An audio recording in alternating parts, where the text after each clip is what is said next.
صحیح بخاری مسلم میں حدیث ہے، نبی علیہ السلام فرمایا ہمیشہ اپنے سے نچلے لوگوں کو دیکھو۔ بخاری مسلم دونوں میں حدیث ہے کہ انسان کہتا ہے میرا مال میرا مال میرا مال۔ بخاری مسلم میں یہ حدیث ہے کہ ابن آدم کے پاس اگر سونے کی، نبی علیہ السلام نے فرمایا کہ انسان کے 3 دوست ہیں، ایک دوست ہی اس کی قبر تک ساتھ جاتا ہے، اس کے اعمال ہیں، باقی جو 2 دوست ہیں وہ باہر ہی رہ جاتے ہیں، اس کے رشتہ دار اور مال۔ اعمال ساتھ جاتے ہیں، مال بھی آپ ساتھ لے کے جا سکتے ہیں، لیکن وہ مال جو آپ نے پہلے اپنی زندگی میں اپنی مرضی سے اللہ کی راہ میں خرچ کر دیا۔ دیکھیں کتنا قدردان ہے کہ دیتا اللہ ہے، اور جب اسی کے دیے ہوئے میں سے آپ اسی کی راہ میں خرچ کرتے ہیں تو وہ کہتا ہے کہ یہ تم نے مجھے قرض دیا۔ اللہ کہتا ہے میں تمہارا مقروض ہوں، تمہیں لوٹاؤں۔ یہ ہے اللہ تعالیٰ کی قدر۔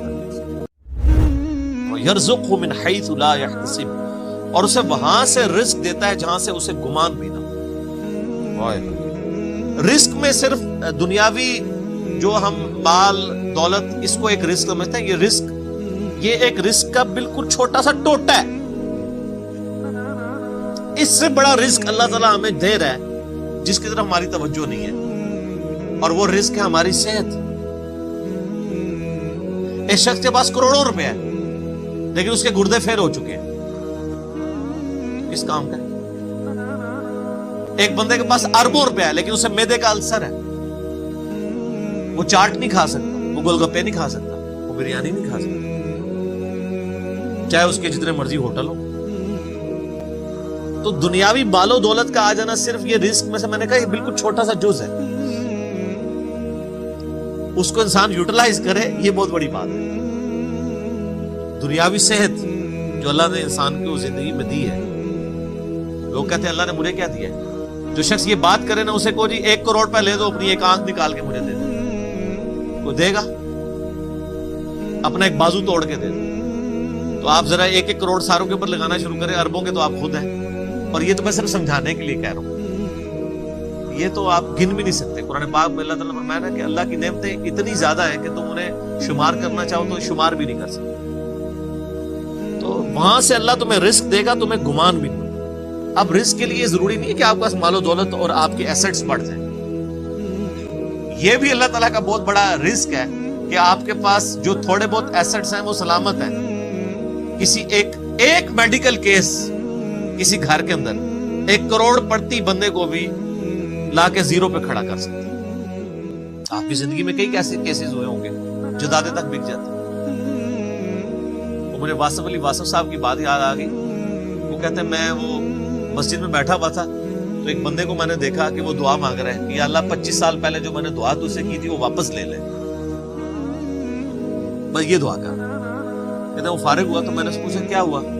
اس نے کہا جی 25 سال پہلے میں نے اللہ سے رو رو کے ایک بیٹا مانگا تھا، میری بیٹی ہی تھی صرف، اور وہ بیٹا میرے گھاٹے فٹ ہو گیا، یعنی وہ نشے میں مبتلا ہو گیا، سارا گھر کا مال اس نے بیچ دیا، مجھے کنگال کر دیا، تو میں اللہ سے کہہ رہا ہوں یا اللہ یہ اولاد واپس ہی لے لے۔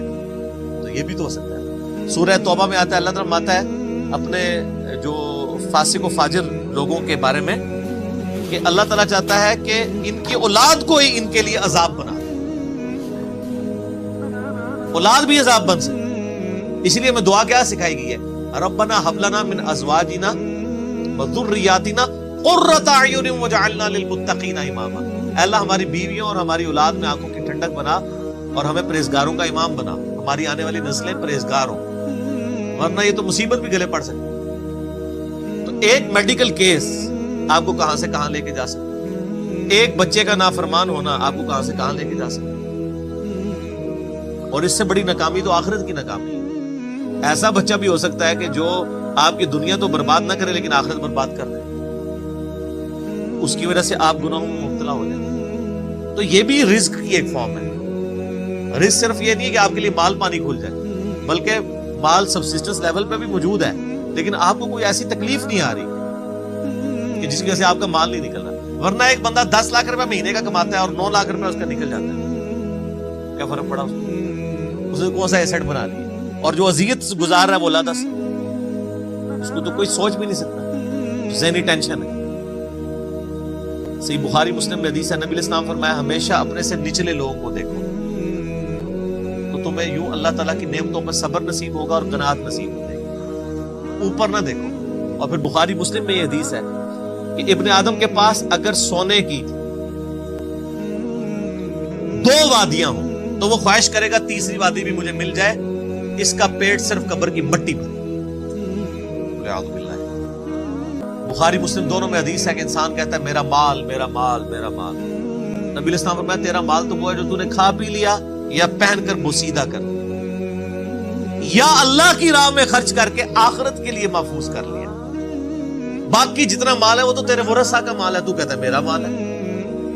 پھر بخاری مسلم دونوں میں حدیث ہے کہ نبی علیہ السلام نے فرمایا کہ انسان کے 3 دوست ہیں, ایک دوست ہی اس کی قبر تک ساتھ جاتا ہے, وہ اس کے اعمال ہیں. باقی جو 2 دوست ہیں وہ باہر ہی رہ جاتے ہیں, اس کے رشتہ دار اور مال. اب مال ساتھ جاتا ہے, مال بھی آپ ساتھ لے کے جا سکتے ہیں, لیکن وہ مال جو آپ نے پہلے ہی اپنی زندگی میں اپنی مرضی سے اللہ کی راہ میں خرچ کر دیا, وہ اللہ کے ڈیوائن بینک میں جمع ہے. وہ قرآن پاک میں سورۃ البقرہ میں آیا 700 گنا تک کہ اللہ تعالیٰ کر کے لوٹائے گا, بلکہ یہاں تک فرمایا کہ یہ اللہ تعالیٰ کو تم قرض دے رہے اور اللہ تعالیٰ اس قرض کو لوٹائے گا. دیکھیں کتنا قدردان ہے کہ دیتا اللہ ہے, اور جب اسی کے دیے ہوئے میں سے آپ اسی کی راہ میں خرچ کرتے ہیں تو وہ کہتا ہے کہ یہ تم نے مجھے قرض دیا ہے. اللہ کہتا ہے میں تمہارا مقروض ہوں, تمہیں لوٹاؤں. یہ ہے اللہ تعالیٰ کی قدردان.